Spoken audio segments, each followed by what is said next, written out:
बहुत लोग कहता है कि हमको चुनाव की समझ है, देश दुनिया से लोग आते हैं पूछने कि चुनाव कौन जीतेगा, रामगढ़ कौन जीतेगा, कौन हारेगा, इस पर टिप्पणी नहीं करेंगे।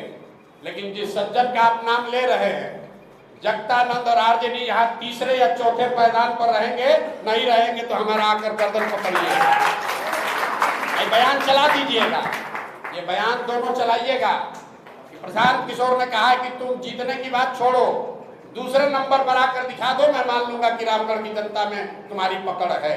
हमको क्या लड़ा रहे, हमको क्या लड़ा रहे, और रामगढ़ में किसको लड़ा रहा है तो बुलाओ अपने नेता को, तेजस्वी यादव को। तो समीम भाई ने कहा है पहले कि बुलाइए तेजस्वी यादव के यहाँ लड़ाने, और हम यहाँ लड़ जाते हैं और देखिए कौन जीतता, कर लीजिए फैसला। एक वर्ष तेजस्वी जी लड़ जाए, एक वर्ष हम लड़ जाए, यही रामगढ़ से लड़ जाइए।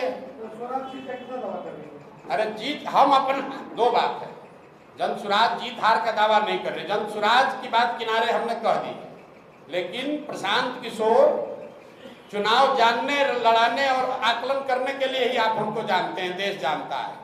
हम उस आकलन के आधार पर बता रहे हैं कि आरजेडी, जगतानंद सिंह और उनके बच्चे, रामगढ़ की जनता सबसे ज्यादा अगर किसी से नाराज है तो उनसे नाराज है, और उनकी लड़ाई इसकी है कि वो तीसरे पर रहेंगे कि चौथे पर रहेंगे, पहले दूसरे की लड़ाई में वो है ही नहीं।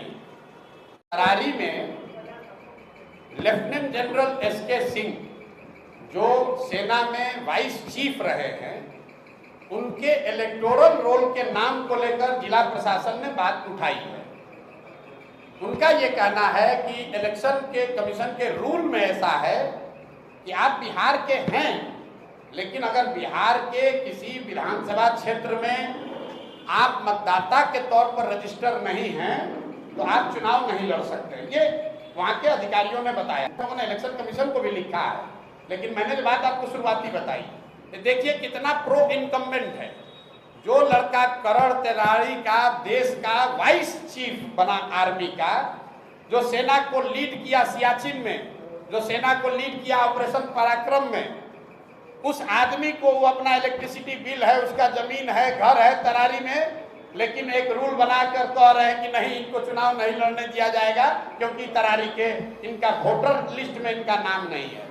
वोटर लिस्ट में नाम जुड़वाने के लिए फॉर्म 8 भरा गया है, ये सब प्रावधान है। आप इलेक्शन अधिकारी से पूछ लीजिएगा कि आप 8A फॉर्म 8A भर के अपना नाम जुड़वा सकते हैं।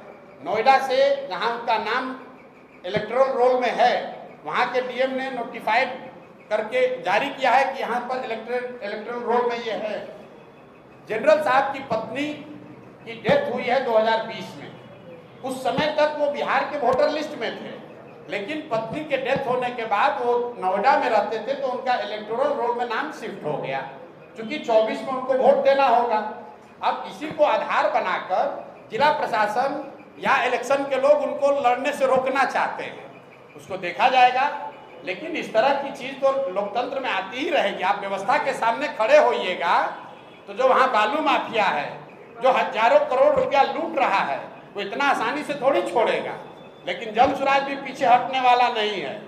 जनरल साहब वहाँ खड़े हैं, प्रशांत किशोर यहाँ नहीं लड़ रहे हैं, लेकिन प्रशांत किशोर का कोई भाई, कोई सिपाही लड़ेगा और यहाँ पर राजनीतिक जमींदारी जिन लोगों का है उनका बोरिया बिस्तर समेटेंगे।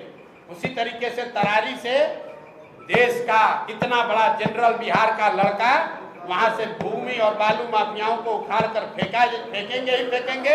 अगर उनको नहीं लड़ने दिया तो कोई वहाँ तरारी का लड़का लड़ेगा, लेकिन लड़ेगा जरूर। हम लोग पीछे नहीं हटेंगे, ये नहीं कहेंगे कि हमारा नामांकन कैंसिल हो गया।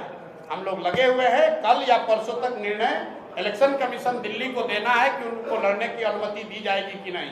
लेकिन आप जरा पत्रकार होने के नाते समझिए, बिहार का जो लड़का पूरे 75 साल के इतिहास में सिर्फ 2 ही लोग आज तक vice chief of army staff बने हैं बिहार से, एक गवर्नर एसके सिन्हा और एक एसके सिंह। उस लड़के को आप चुनाव नहीं लड़ने दे रहे हैं। ये फर्जी का नियम लगाकर कि आप कहते हैं ये इसका इलेक्टोरल रोल में यहाँ नाम नहीं है, 8A भरा गया है, कह रहे नहीं उसके दिन पास हो गया है। ये तो चलता है, प्रशासन और सरकार की ओर से ये सब चलेगा, लेकिन जनसुराज इतना आसानी से दबने वाला नहीं है। हम लोग इस व्यवस्था को बदलने आए हैं तो इतना जल्दी थोड़े डरने वाले हैं।